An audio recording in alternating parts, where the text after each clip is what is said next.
Тамшы KZ исламдық порталы ұсынады.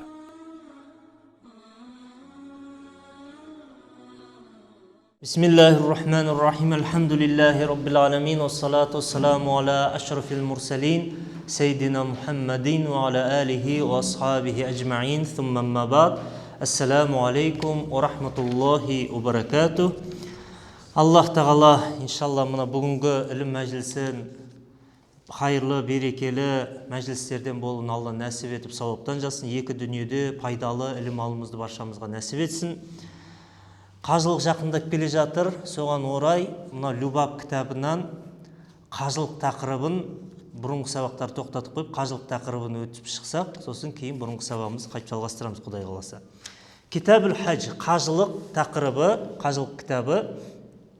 Аль-хаджу ваджибун алал ахрар аль-балигин аль-гуқала аль-асихха иза қадару ала зад ва рахила. Бұл жерден шарттарын атап өтеді. Қажылық парыз, міндетті болады адамға.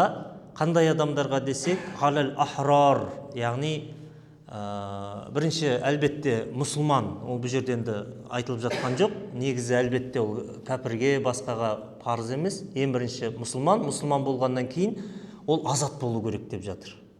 Яғни құлға, немесе түрмеде қамалып отырған, тар жерде отырған адамдарға қашып шығып қажылыққа барып келем деген нәрсе болмайды. Яғни парыз емес. Азат адамдар, бостандықтағы адам болу керек. Әл-бәлиғин, бәлиғатқа толған болу керек.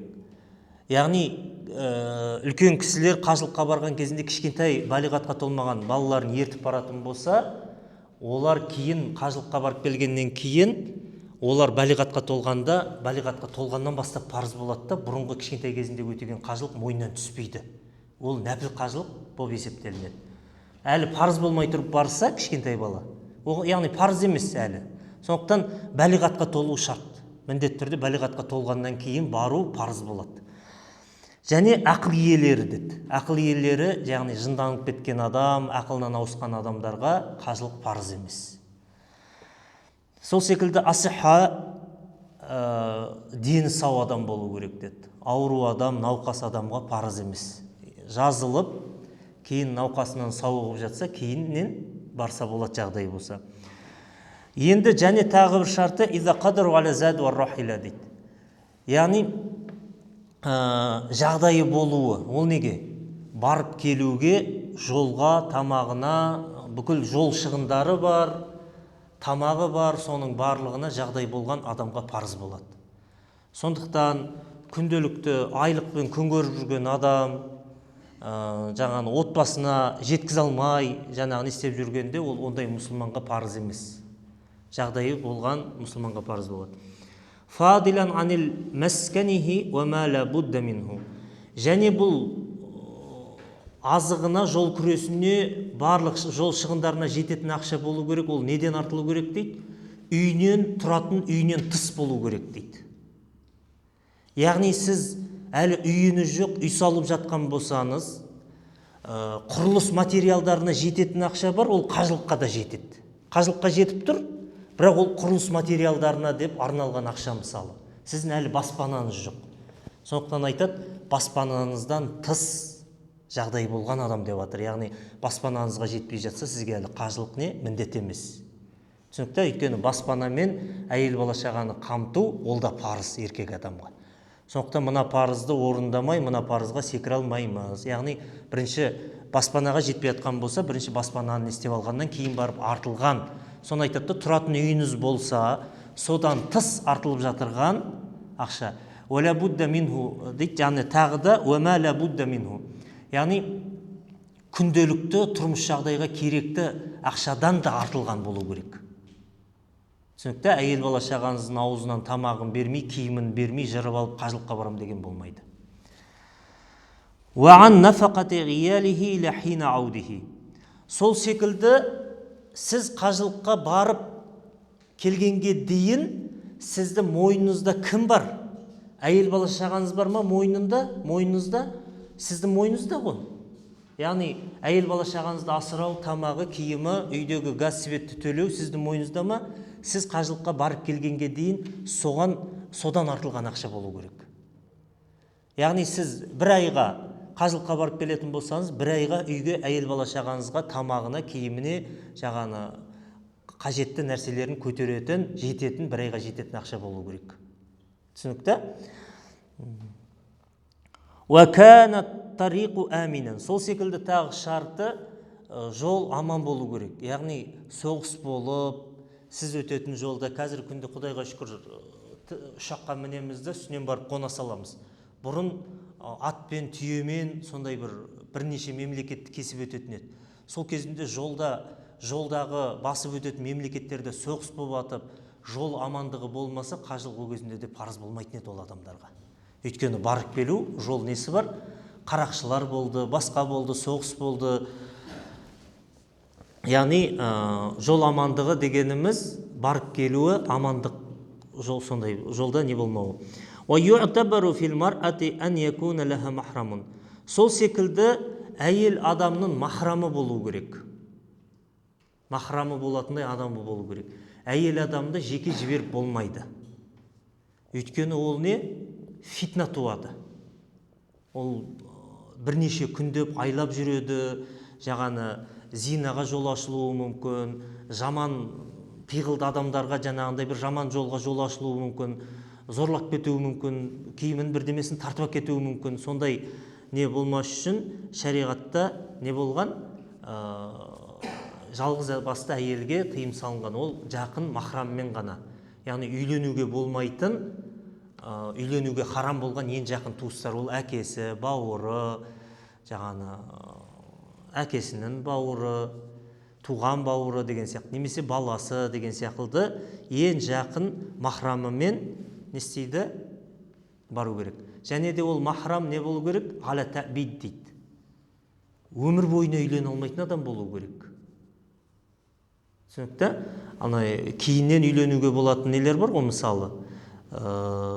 Әйеліміздің несі бар? Сіңлісі бар. Оған қазір үйленуге болмайды, мына әйел болып тұрғандық. Мынаны талақ қылып жүрген болсақ, мынаны алуға болады. Бұл уақытша харам болып тұр. Сондықтан жаңағы мәңгі бақи не болған дейді. Яхуджу биха ау заужун. Яғни әйел жаңағы адам махрамы жақын туысы болған немесе күйеуі дейді. Махрам деген жақын туыстарынан болған және күйеуімен барса да болады. ولا يجوز له أن تحج بغيرهما إذا كان بينها وبين مكة مسيرة 3 أيام ولياليها. Махрамы болмаса әйел адамның оған жайыз болмайды, рұқсат етілмейді қажылыққа баруға. Егер Меккеменен сол баратынын екі орта 3 күннен артық жол болса дейді. Қазіргі күндегі 90 километр деп отырмыз, 3 күндік жол деп, жаяу жүріспенен 3 күндік жол деп, 90 километр Ханафи мазхабы бойынша есептеген болсақ, 3 күндік жол деп алынған ғой сапардағы, намаз оқу, сапардағы не. Сондай ара қашықтықтан артық жерде жүретіндей жер болса, демек оған махрамсыз болмайды дейді. Ал егер жаңағы Меккеде тұратын әйел барып келе берсе болады деген сөзде, Меккенің жанында тұратын, махрамсыз барып қажылық қылса болады деген сөз шығады. Аны бір күнде барып келе беретін жерлер. Яғни бұл жерден де 3 күндік жолды айтып жатыр ғой. 3 күн бола ма, 1 күн бола ма, сондай аз уақытқа жақын жердегілерге болады, алыс жерден болатын болса, махрам болу керек. وَإِذَا بَلَغَ الصَّبِي بَعْدَمَا أَحْرَمَ أَوْ أُعْتِقَ الْعَبْدُ فَمَضَيَ عَلَى ذَلِكَ لَمْ يُجْزِيهِمَا عَنْ حَجَّةِ الْإِسْلَامِ. Бұл жерден де мәселелерге кіреді. Мысалы, жас баламызды ертіп бардық, 11-12 жасардағы баламызды ертіп бардық қажылыққа. Сөйтіп, ол ихрам киді. Мысалы, бірден Сауд Арабиясына тікелей ұшып баратын болса, ихрамды осы жақтан да киіп барады.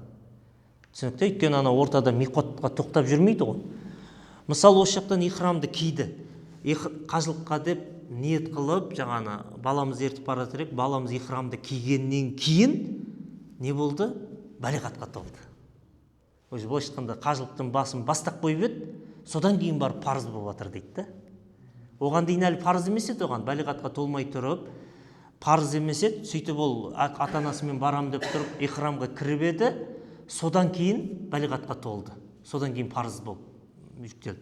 Сол секілді бір құл дейді, оған әлі парыз емес еді, қожайынымен бірге қажылыққа бара жатып, ол да ихрам киіп еді, ихрам кигеннен кейін қожайын оны не істеді, азат қылып жіберді.